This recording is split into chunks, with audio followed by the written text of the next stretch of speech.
This episode is brought to you by LifeLock. The holidays mean more travel, more shopping, more time online, and more personal info in places that could expose you to identity theft. That's why LifeLock monitors millions of data points every second. If your identity is stolen, their US-based restoration specialist will fix it, guaranteed or your money back. Get more holiday fun and less holiday worry with LifeLock. Save up to 40% your first year. Visit LifeLock.com/podcast. Terms apply. So you guys know that after me, every weekday morning right here on Talk Radio 77 WABC at 10 a.m., my man Brian Kilmeade takes over. Brian does a tremendous job here at ABC, but also, I believe, the star of Fox and Friends every weekday morning on Fox News, and his own great show, 9 p.m. on Saturday nights on Fox News, One Nation. And oftentimes when Brian does his kind of summary for the hour coming up, he'll mention the mayor, Eric Adams, and he'll say, Sid is not so happy about this, and he's usually right. So, look, I don't make a habit of promoting the New York Times.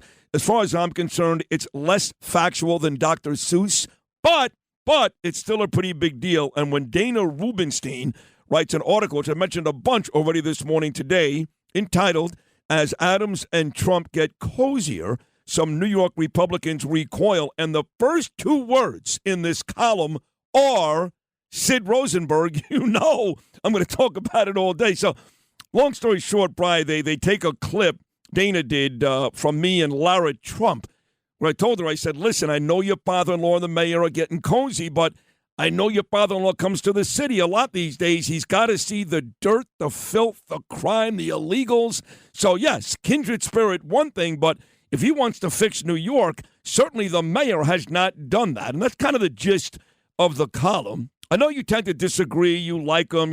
You're hopeful about him. But the truth is in the pudding, Brian. This city is what it is. Well, number one, I'll just say personally, not that that should factor into this, but you do the same thing, so it's allowed. How many times I tell you, I talk to Eric Adams. I talk to him maybe twice a year, every year at the Al Smith dinner. He walks up and he goes, when are we doing our interview? And guess who? He's doing an interview on Fox today, but he's doing it with Martha. The guy doesn't get back to me. So he is afraid. He's been afraid of Fox, but now he thinks it's his only play, I think. And Martha's fantastic, a great friend. But I'm just saying to myself, it would be nice even to get a rejection, but after you see him, you don't get any response. And by the way, I love Martha, too. She's a nice girl, but let's be honest. And I'm saying this, not you. There are times I'm not sure what team Martha's on. I'm sorry. She talked to Eric Swalwell on her show almost regularly, so you're not going to do that. So she's terrific. She's great, blah, blah, blah. But the truth is, he ain't going to talk to a real Republican like you and I. Couple of things. I have to push back because the thing about Martha, it's like if someone told you, hey, Sid, do me a favor, take opinion out of your show. You'd be like, really? Yeah, just if you want to, just to change your tone in your voice, but just don't give opinion in your show. You'd say, you don't want me to do the show. You just go, you don't want you don't want Sid Rosenberg. So with Martha will bring on all sides, and she's not paid to be a conservative or a Democrat, but that might be my favorite show on the channel. Wow. Because she brings different perspective. I can't tell you how much sound I use from her show on my show, and if you were in this building, you'd probably like her the best. No, I do like her personally. I've met her before. She's a sweetheart. She's very, very smart and very, very talented. I'm a jerk. I admit it, Brian. I don't want to hear from Swalwell. I don't want to hear from Charlemagne the God. Research and you have opinions. Well, yes, that's true. Yeah. That's true. And my opinion about the mayor is certainly very, very strong in that I understand the kindred spirit. I mean, yesterday you saw this, Brian Kilmeade. President Trump flat out said, yes, I'd be willing to pardon this mayor, which is exactly what Eric Adams is looking for. That's why he sat down with Tom Homan last week. Couple of things. What is Trump doing? Maximum leverage. He hasn't researched the case. He's got enough cases on his mind. And what he's saying is, if I find out in researching this, and you think his research will not reveal that he's being abused like he was, but if I found out he's being targeted because he wanted to crack down on the border and he was upset that he wasn't getting subsidized and he didn't have any place to put these people and the federal government is leaving me out to dry, Mayorkas is lying. If that's the case, Trump will step up. But if he looks at it and his legal people say, I looked at this indictment, Mr. President, can't do this. This guy did X, Y, and Z. Has nothing to do with Biden's revenge. It might be, maybe Biden said release the hounds, where he didn't on de Blasio, and nobody did on de Blasio, and he's an absolute criminal, in my view. And where did the whole Thrive Fund go, the billions of dollars? So if Trump sees him being treated unfairly, that's what would do it. But if he doesn't, then if he says, listen, you got like 9 layers of corruption here to deal with, that I think that's different. So what he's saying is, I got a lot on my plate. But if I find out that he's being abused like I've been abused by New York and he was a good Republican in the past, I'll do it. But obviously, if you sit down with him at Mar-a-Lago, which you could do, and just say it's more than that, for example, I think, Bernie Kerik wasn't playing the perfect game, but they went and targeted him. So, and I think he's just up for that. And here's the other thing, and you know this. So he's in illegal trouble. Trump keeps on letting him know you got somebody at the White House who doesn't hate you. And he lets him know he could talk to him. But meanwhile, Adams is doing what Trump needs. Cracking down on illegals, tossing out the Venezuelan gangs, beginning to go after subway crime. At the same time, Trump's not attacking him like Biden was, but he's getting the things done that Trump needs. And that's what I think that Trump sees as some leverage. The guy needs me right now. Fine. Let's see him do some stuff. Good move, meeting with Tom Homan. Now, your problem with him, and you have every reason to feel this way, is now do something about it. So when Homan gets in there, and he's like, give me the Venezuelan gangs, give me access to your prisons, I need my ICE office back open in Rikers, and he doesn't do it, then Sid, Trump's done with him. He's done with him. I think you've just nailed all of it. Well done, Brian Kilmeade. And yes, Trump admitted yesterday that he hasn't really looked into this whole case. He keeps mentioning airplane tickets, and this indictment is a lot more than airplane tickets. It's a lot of countries that seemingly the Eric Adams campaign was taking money from. So clearly the president is not really up to date on all these charges and the complete indictment, but we'll see. I think you nailed it right there. I'm not either. I mean, like you and Curtis have told me more than I've gotten out of any. No offense to New York Post Daily News. Have had anything. You guys know more. I'm going to add one thing. Here's why you're successful, though, and this is what bothers me about sports radio today. People just get on the microphone. They go, Giants are terrible, the Jets are terrible, and the Mets are going to be the greatest ever. Okay. Well, how do you know that? Well, that's what I think. Well, how do you know? Well, I read the papers. I listen to it. Well, what you do, Sid, is you actually talk to the people. So you're so direct, it makes it seem like, well, he's shooting from the hip, but you're not. You talk to the people and the players, and they call you. And that's on and off the air. So when you come on and say things, it has impact. Yeah, there's humor, and you're always, having fun with it, and you always, you'll put yourself down, be self-deprecating. But the reason why the New York Times goes to you, in my opinion, is because they know that you have respect in New York City, and not because you have a great sense of humor. That's part of it. But I think 2/3 are the contacts you have and the respect of the local people. Now the president will also be, you have also a great access and information for the White House. But you do it because you want your listeners to know more. And that's what I think people appreciate. I appreciate that a lot. That was actually, I'm going to cut this up and play this in the open right through Friday. I swear to God, Brian. So you can't ask me at the end of this conversation to stay within myself after making such a beautiful, bold statement like that. But no, you don't understand what stay within yourself is. Like Joe Montana stayed within himself. He became the greatest quarterback ever. He was staying within himself. He wasn't trying to throw 80-yard bombs. He didn't have the biggest arm, but he had the most accurate. Got it. So you don't go for 80-yard bombs. You know what you do well. You stay within yourself with the microphone. I love it. This is the great Brian Kilmeade. God, I love him. Coming up after me this morning at 10, and, of course, Fox and Friends, and 9 p.m. Saturday nights. Terrific show. My favorite, I know yours is Martha. Mine is yours. One Nation, 9 p.m. on Saturday nights. So this judge in New York, he's got to be tone deaf.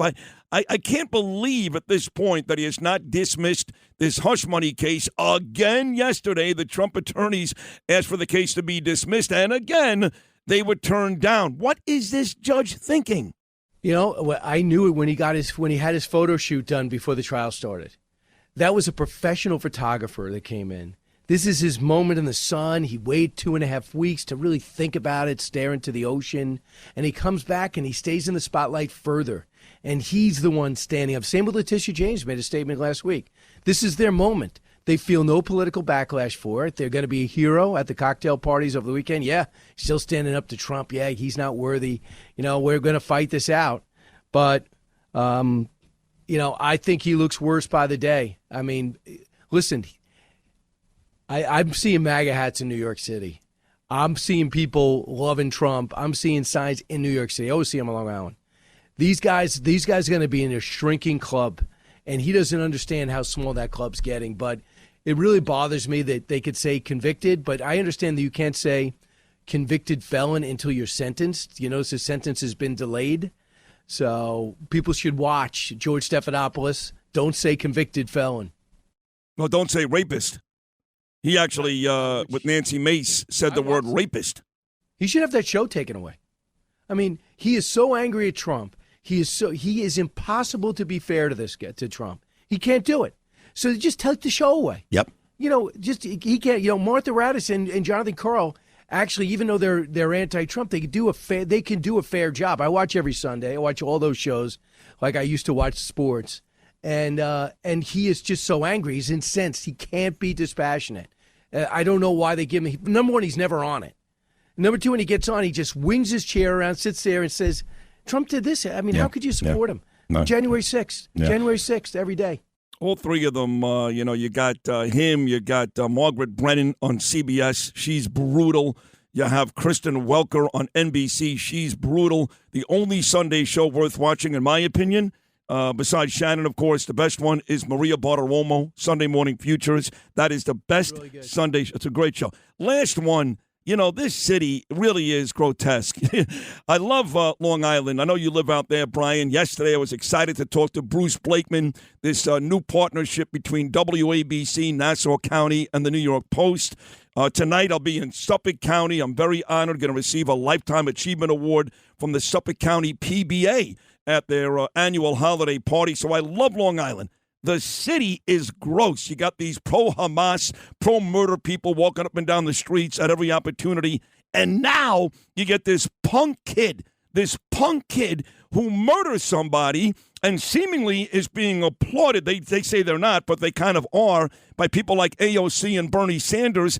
And New Yorkers at every opportunity idolizing this kid, Luigi Mangione. What the hell is going on with New York City?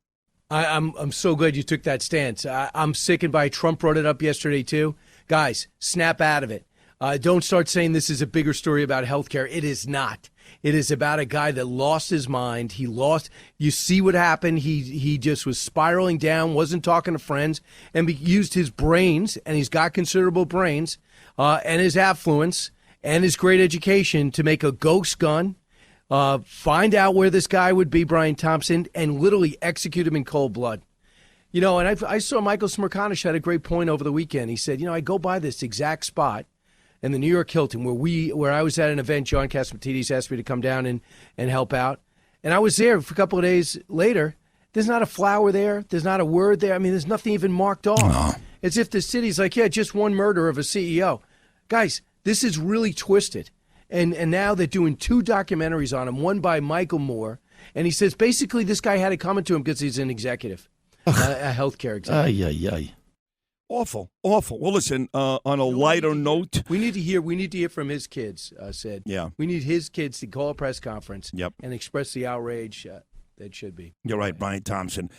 On a lighter note, this is the last time we'll speak on this show until next year. We are going on an extended vacation this Friday, going down to Florida. Hopefully spend some time with the president. Going to be back on January 2nd. So I want to thank you, Brian, for being a huge part of Sid and Friends in the Morning in 2024. You're tremendous. You're great. I love you. And I look forward to many, many more great conversations coming up in 2025. Merry Christmas and Happy New Year, my friend. Yeah, and back at you, and you've allowed me to feel part of this great lineup.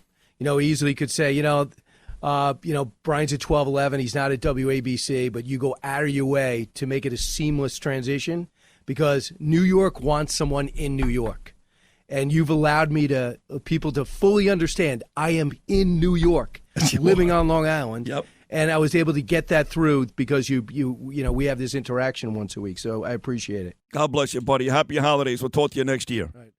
All right, stay within yourself. I will. There he is. 2025 too. You got it, pal. My dear friend Brian Kilmeade does a tremendous job after me every weekday morning here on WABC at 10 a.m. Check him out on Fox and Friends and, of course, One Nation, 9 p.m. Saturday nights. We'll come back with the 9 o'clock hour and Roger Stone and more on this, the Tuesday edition of Sid and Friends in the Morning.